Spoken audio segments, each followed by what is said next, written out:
Hello there, and welcome. Today we're going to pull back the curtain on something that can feel a little bit, well, mysterious. I'm talking about that very first conversation you have when you're thinking about doing some deep personal healing work. We're going to demystify a very specific kind of call, one that's all about depth over speed and clarity over pressure. And it really all starts from this fundamental truth, doesn't it? This work is deeply personal. This one idea is the reason some approaches just intentionally slow everything down.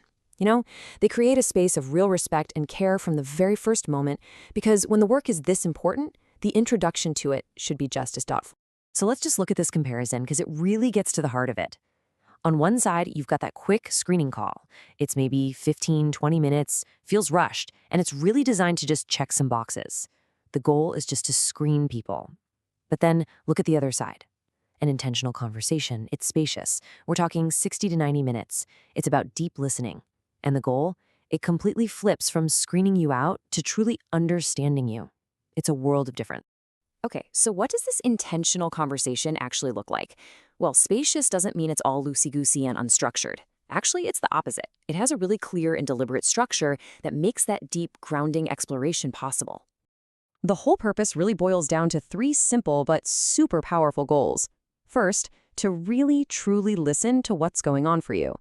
Second, to explain how this kind of work actually, works in a clear and honest way. And third, to help you see what could become possible.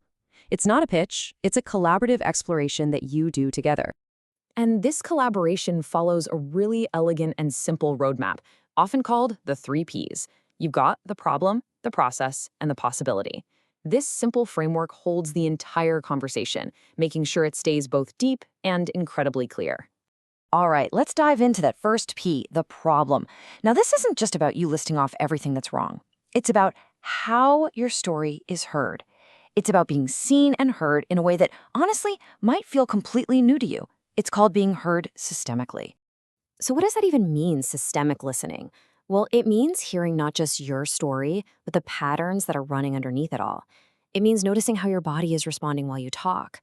It means seeing your experience not as some isolated thing, but as something that might be connected to your larger family system, and maybe even to history that goes back generations. And the most important part? The goal is to take all of this rich, complex information and distill it down into a clear, simple starting point. So once you have that shared, clear starting point, the conversation just naturally flows into the second P, the process. This is the how. How does this work actually unfold?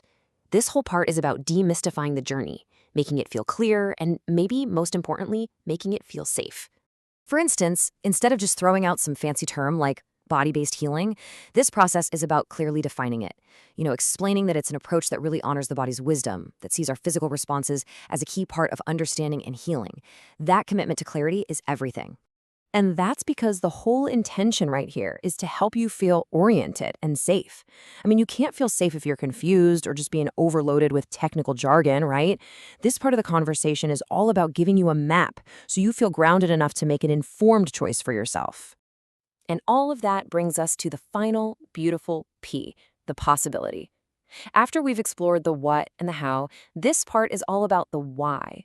The conversation gently shifts from the past and the present to what the future could actually hold for you, not as some fantasy, but as a real, grounded, tangible vision. And I just love how this is put. This isn't about promising a life with no problems. No way. It's a grounded look at what your life can genuinely feel like when those old, stuck patterns are finally understood. What becomes possible for you when your nervous system is more regulated. We're talking about real, lived change. So you move through the problem, the process, and the possibility. And it all leads to this final critical moment, your empowered decision. The whole point of this entire call is to give you clarity. It is never, ever about convincing you of anything. This is really the core philosophy. You arrive as an adult and you leave as an adult. The power is always, always yours. After this clear, honest, pressure-free conversation, you are totally free to say yes and you are totally free to say no. And either choice is completely respected. This brings up such a powerful idea. So many of us wait around to feel ready to make a big change. But what if readiness isn't some passive feeling that just shows up one day? What if it's an active decision, a choice you get to make from a place of clarity and self-trust? So let's just end with this final thought to reflect on. It's a question that really reframes how we think about investing in ourselves.